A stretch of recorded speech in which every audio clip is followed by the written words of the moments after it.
কোভিচিল্ডক লৈ বা বেলেগ কথাক লৈ এইবিলাক কথা চিন্তা কৰিবলগীয়া এইকাৰণে নাই। সংবাদ মাধ্যমে কৈ আছে, কিন্তু বিশেষজ্ঞসকলৰ পৰা আমি যিখিনি মতামত লৈছোঁ তেওঁলোকৰ মতে এটা ভেকচিন খুব বেছি 6 মাহৰ ভিতৰত কিবা কিবি ৰিয়েকশ্যন থাকিব পাৰে, যিকোনো মেডিচিনৰ ৰিয়েকশ্যন থাকিব পাৰে।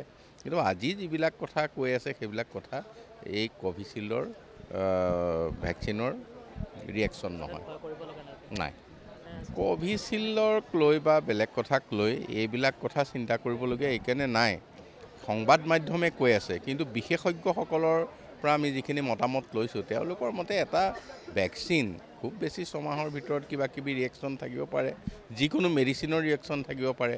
কিন্তু আজি যিবিলাক কথা কৈ আছে সেইবিলাক কথা এই কোভিচিল্ডৰ ভেকচিনৰ ৰিয়েকশ্যন নহয়, নাই।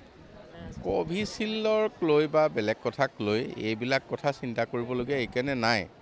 সংবাদ মাধ্যমে কৈ আছে, কিন্তু বিশেষজ্ঞসকলৰ পৰা আমি যিখিনি মতামত লৈছোঁ তেওঁলোকৰ মতে এটা ভেকচিন খুব বেছি 6 মাহৰ ভিতৰত কিবা কিবি ৰিয়েকশ্যন থাকিব পাৰে, যিকোনো মেডিচিনৰ ৰিয়েকশ্যন থাকিব পাৰে। কিন্তু আজি যিবিলাক কথা কৈ আছে সেইবিলাক কথা এই কোভিচিল্ডৰ ভেকচিনৰ ৰিয়েকশ্যন নহয়, নাই।